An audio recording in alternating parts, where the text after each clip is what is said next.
Good morning, Watcher of Realms. What's going on, guys? Blunt Guts here. Thank you so much for tuning into my channel. I truly appreciate it. In this video, I'm going to be going over everything that is happening in Watcher of Realms this week, and that might mean this is a long video. I'm going to try and keep it brief, but there's just so much going on this week. We've got some of the best banners we've seen in a very, very long time, releasing all throughout the weekend. We've got a new PvE game mode, co-op PvE game mode in the United Front. We've also got the changing of the guard. GVG Season 8 is over at this point, which does mean we got the Gladiators Gauntlet for Season 8 starting this weekend as well. There is just so much going on. I'm just scratching the surface here. Before I get to the news, take a second. Click that thumbs up button. Subscribe to my channel if you aren't already subscribed. I would truly appreciate it. It is a free way that you can support my channel, and every single like does increase the visibility of this video, gets more eyeballs on my content, and really makes a massive difference as far as my channel's growth. So thanks so much for that. Let's go talk about what's happening in Watcher of Realms this week. So I feel compelled to start on the event calendar right here. Obviously the feature, more often than not, is going to be the banners that are coming out this week.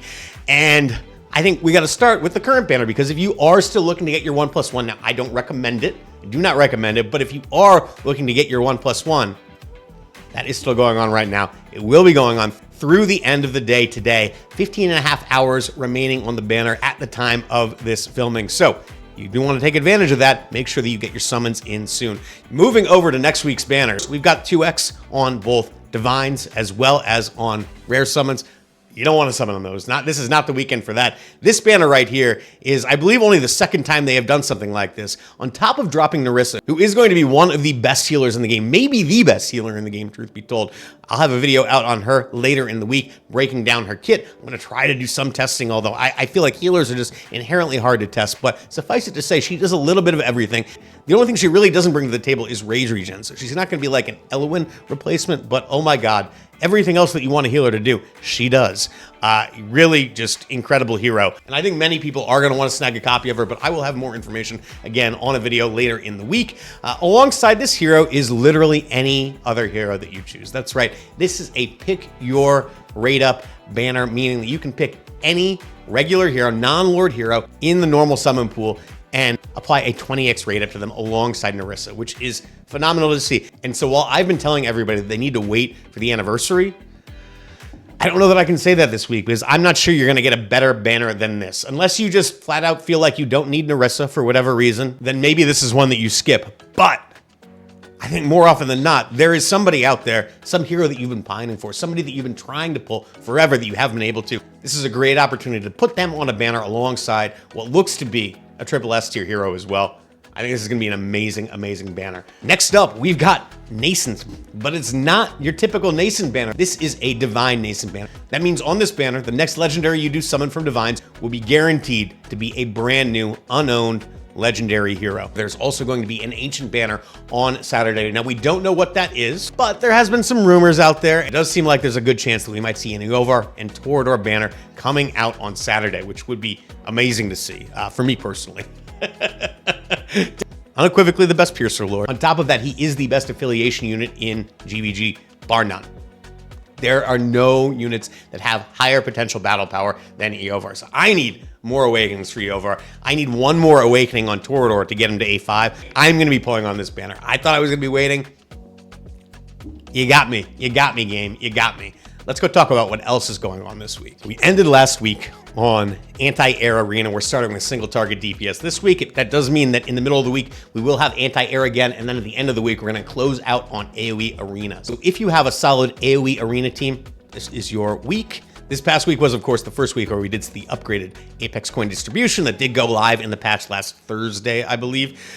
Mainly, I would say the big difference is really what you're going to get at the end of the week based on the tier that you do finish in. Platinum 3 is now going to get 600 Apex coins, which is more than Overlord used to get. Overlord is going to get 800, and now Apex is going to get 2250. This is all with an eye towards making it easier for everybody to get Lady Alexandra. Personally, I think this doesn't really solve the issue, right? Because the cost and the grind is still exceptionally high. On top of that, the problem is that a lot of the content they've released recently, I wouldn't say requires her, because there are some ways to do it without her, but she is one of the best units in the game for a lot of that content. So they've created a situation where one of the best heroes for PvE content is locked behind PvP content. And a lot of people just aren't into arena, myself included. I did the grind because she's very good in GVG. On top of all that PvE content that I was just talking about. But yeah, I mean, I don't like Arena, and I prefer not to play it if I didn't have to, but now I'm like chasing Awakenings for her and stuff like that, so I don't know. Where does this end, Moontown? Where does it end? Moving over to GVG, we've got the Season 9 graphic in the background right now. Can't wait to get started on this. We've got about 2 weeks before this does begin, right? The prep phase goes from now until the 24th of June. The first battle is going to start on the 25th of June, which will be 2 weeks from Wednesday. So basically, we're going to have the Gladiators Gauntlet taking place over the next week and a half, and then after that, we will start on Season 9. But even though we're talking about Season 9, I don't want to ignore what happened in Season 8, and that was that my guild, Celestials Arbiters, did finish in Overlord for the first time in a long time. We did not get screwed over with our matchups, although we did get matched up against Awakened Chaos. I believe that every single loss that we did have throughout the entire season was against a top 6 guild.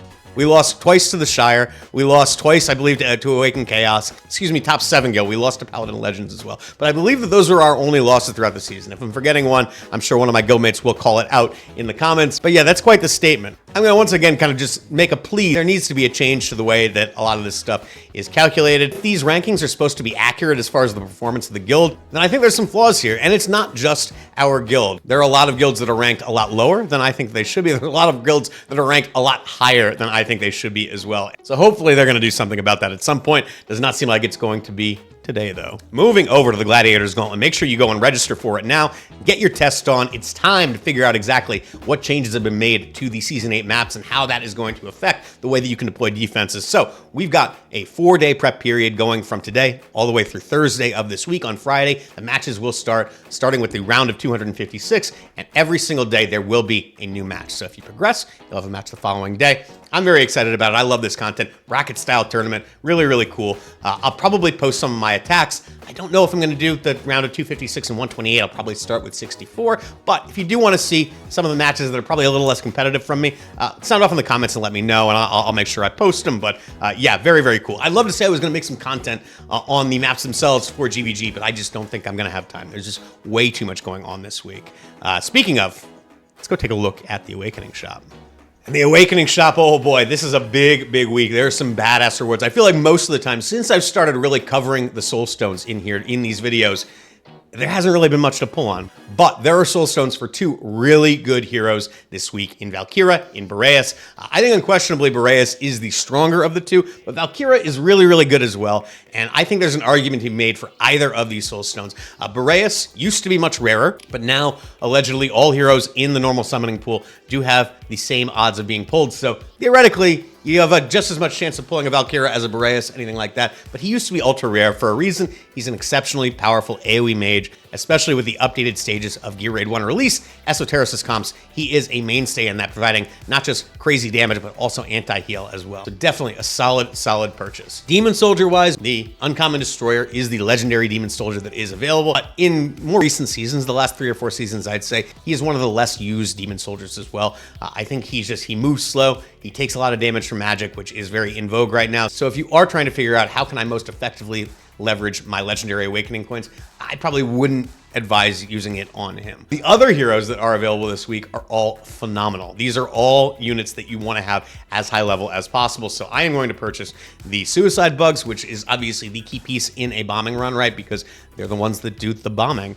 And we got Shadowcasters here, which are phenomenal tank busters in this game. The high level you can get them, the better they do get. I'm going to snag those as well. I think that's going to get me to level 6, I do believe. And then the Necromancer, who I think as far as a single demon soldier is probably the best demon soldier in the game. The tougher you can make your Necros and thereby their summons, the more easy it is for you to swarm so many different defenses in this game. It's just crucially important to get these as tanky as possible. So definitely recommend that anybody who does have the Awakening coins available at least purchase the epic copies of these. I'm thinking maybe I should come back and buy some Necro Demon Soldier shards with my legendary coins, but I'm not going to do that right now. I'm going to ponder on it. I'm going to think about it for a little while. We'll come back and we will see. All right, next up, we've got the United Front. This is a new game mode just released this week where you can go and you can do a co-op PvE game mode. There are 5 different stages here. You can see the stages. The map is the same for every single stage, but you do have escalating battle power requirements. Enemies that you are attacking are going to get tankier and tankier and probably do a lot more damage as you do progress through these different stages. When you do win a stage, you are going to get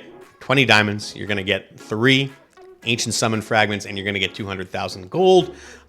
Cool, I guess. Yeah, not too bad. There's a shop in here as well. Let's see if we can go take a look at the shop here. The shop, yeah, there's an exclusive avatar. There's an avatar border. There is a single ancient summon, and then some pretty lackluster rewards other than that. I'm gonna be honest with you. Interesting idea. I like that they're adding new content. I just don't know that I'm the target demo for this particular content myself.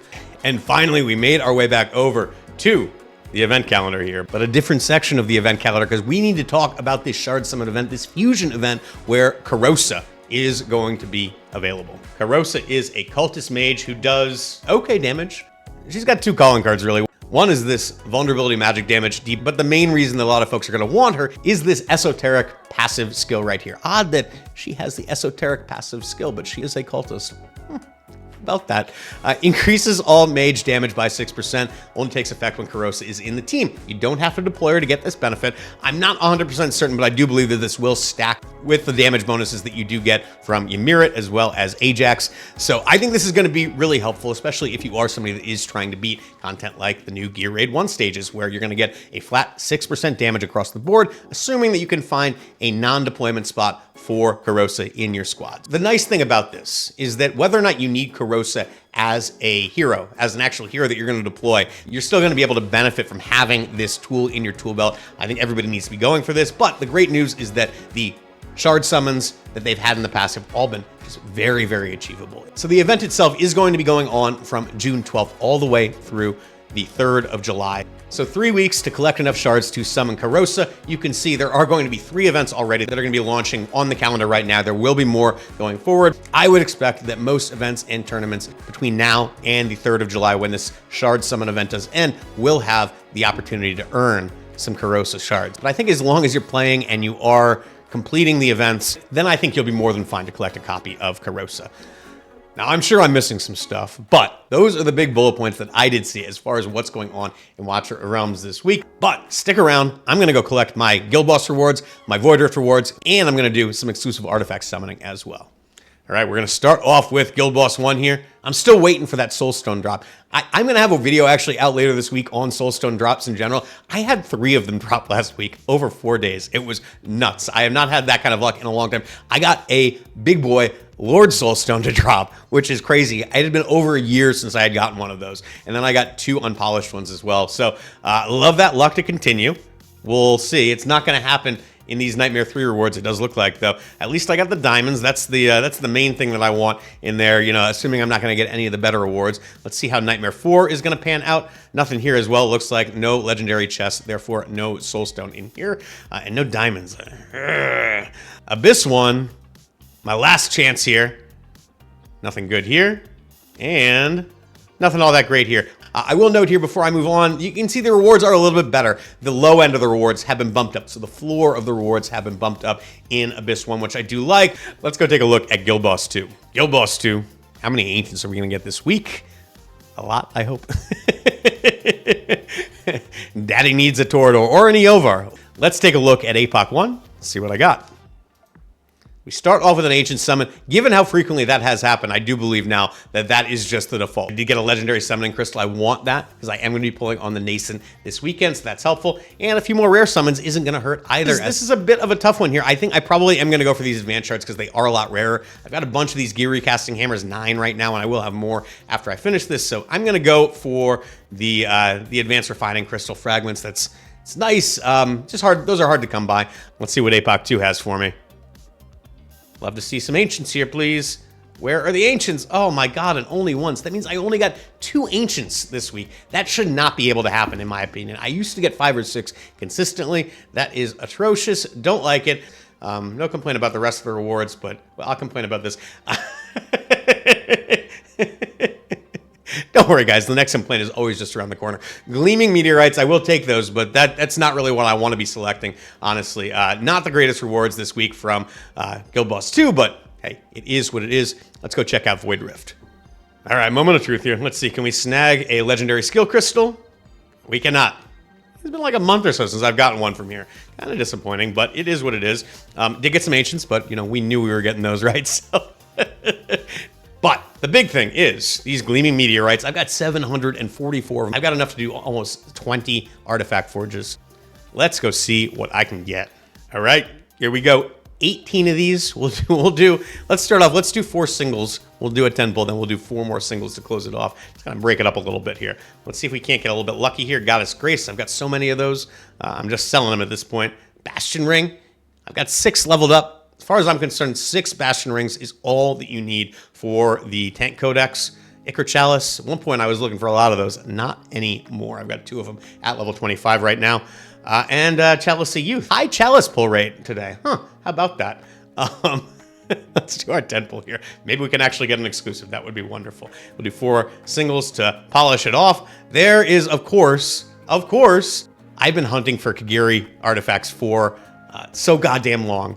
So last week, I broke down and I just used my only Mythic Artifact to get this up to level 25, and of course, here it comes. The Whispering Grace, I do have at level 25 as well, so I am going to sell both of these. I'll get whatever they give me. It's either going to be Mythic Artifact Essence, there we go, or some of the Gleaming Meteorites. So I guess I will have one more that I can summon at this point. Wailing Tusk, for a hero that I have at A5, but who is not relevant anywhere. Apsan buff when?